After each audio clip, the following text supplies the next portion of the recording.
আজকে ২-৪ টা কথা না বললেই নয়। ওই যে তারেক জিয়া আছে না? তারেক জিয়ারে চেনেন নাই? ওই যে কুদাল প্রেসিডেন্ট জিয়াউর রহমানের পোলা তারেক জিয়া। তাও চেনেন নাই? ওই যে খাম্বা, খাম্বা তারেক।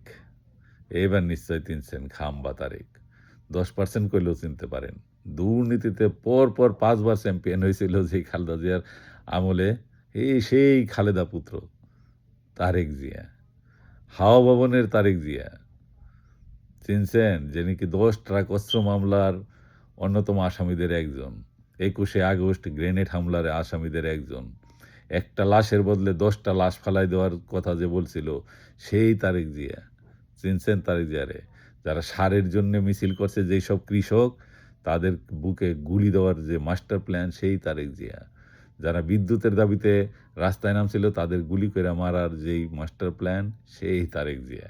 তার কথা বলব আজকে। দেখেন তার বুদ্ধির কিরকম যে বুদ্ধি তারেক জিয়ার, এরকম বুদ্ধি কিন্তু আমেরিকা, জাপান কোন দেশের মানুষের নাই। কারণ উনি ওদিনকে বক্তব্যে বলতেছে যে দেশে পৃথিবীতে ভূমিকম্প হয় কেন জানেন? এই খাল না কাটার কারণে। খাল কাটলে ভূমিকম্প হইতো না। তার লিগে উনি খাল কাটে, কোদাল দিয়ে খাল কাটে। যাই হোক, খাল কাটলে কেন ভূমিকম্প হইব না তাও উনি ব্যাখ্যা করছেন। উনার মতো জ্ঞানী মানুষ পৃথিবীতে আর দ্বিতীয় খুঁজে পাওয়া যাবে না। কিভাবে ব্যাখ্যা করছেন? এই যে মানুষ পাম্প কইরা জমির ভিতরে থেকে বাংলাদেশের হাজার, হাজার বিঘা জমির নিচে মাটির নিচের থেকে যে পাম্প কইরা পানি তুলে, এই পানি তোলার কারণে নিচে শূন্য হয়ে যায় আর শূন্য গেলে মাটি ধপাস কইরা বের যায়। এইভাবে হইলো ভূমিকম্প হয়। এই হইলো তারেক জিয়ার বুদ্ধি। এই যে জাপানে যে এত ঘন, ঘন ভূমিকম্প হয় কারণ কি? ওখানে খাল কাটে না। ওখানে তারেক জিয়া নাই।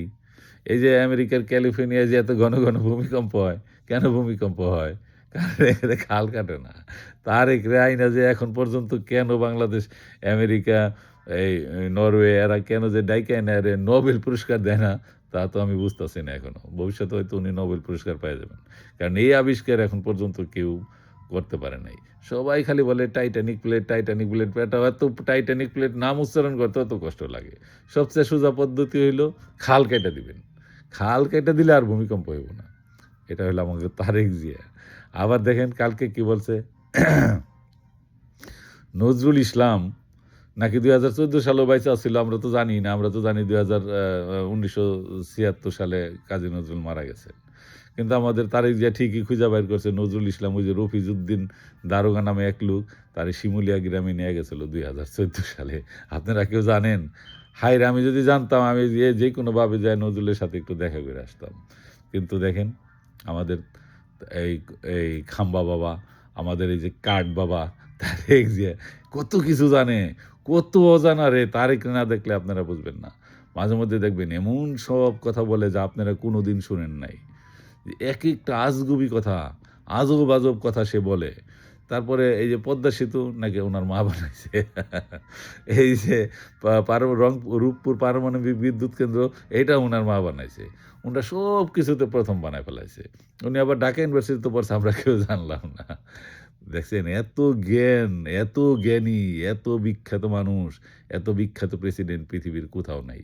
আপনার কোনো সমস্যা হইলে বলবেন, উনি কার্ড দিয়ে দিব।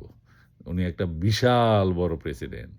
বাংলাদেশের ৫০% জনগণরে ভোটের অধিকার না দিয়েই যারা নাকি নির্বাচন করে একেবারে আমেরিকার প্রেসক্রিপশনে প্রধানমন্ত্রী হয়ে বইসা রইছেন, সেই তারেক জিয়ার কথা বলছি।